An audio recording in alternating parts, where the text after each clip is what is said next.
not be repeated, but very violent and very disgusting remarks.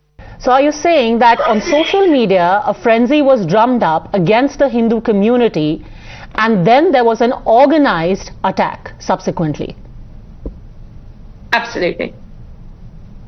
Have you seen any cases, can you relate any examples that you have encountered of people who were attacked and only because they were Hindus and subsequently had to leave? Any such families that you have spoken to? What happened to them?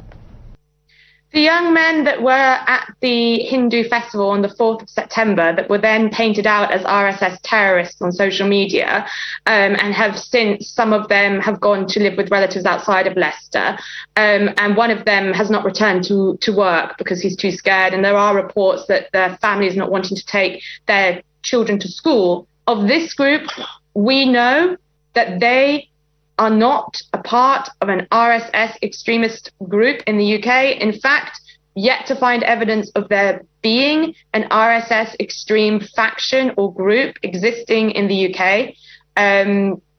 So yes, for this particular instance, we can say this is an attack on a young group of Hindu males that have nothing to do with any kind of Hindu nationalist extremism or terrorism, if you will. The houses that you speak of, what were these Hindu symbols based on which they were identified and attacked? From what I understand, Ganesh. So what happened then? We've had vandalized cars, we've had smashed in doors to houses, and the boys at the Hindu festival were attacked with knives, and one of them was stabbed. What has the police's reaction to this been? Are they tackling it as a crime against a specific community or only a law and order situation?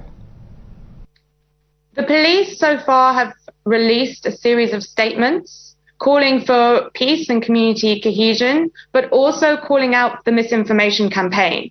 They've called for people to stop sharing misinformation online, and they've been specific about some of those cases of misinformation. One of them is the alleged attack on a mosque by Hindu extremists.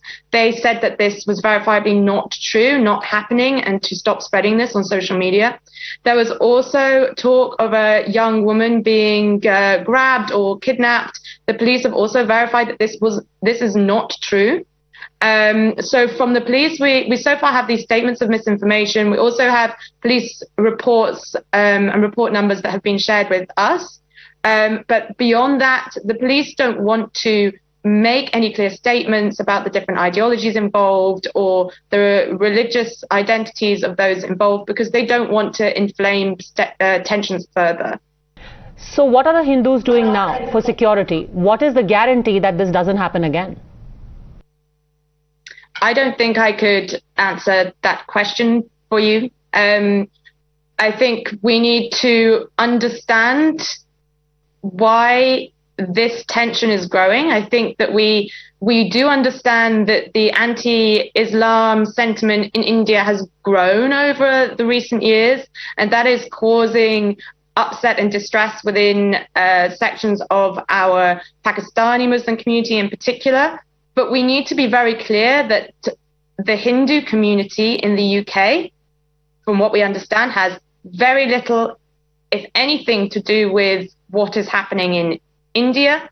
This connection should not be being drawn, and in no way should the response be arming oneself up, putting a balaclava on and attacking Hindu temples, trying to climb over the walls of Hindu temples that have nothing to do with Hindu nationalist extremism. We haven't had any Hindu extremist terrorist attacks in the UK, and if we have, that's something that law and order deals with, not knife-wielding vigilantes. In conclusion, a lot of the narrative that we are seeing here in India says that this was basically a clash between two communities, that there were Hindu goons who were bussed in and ultimately the two went at each other.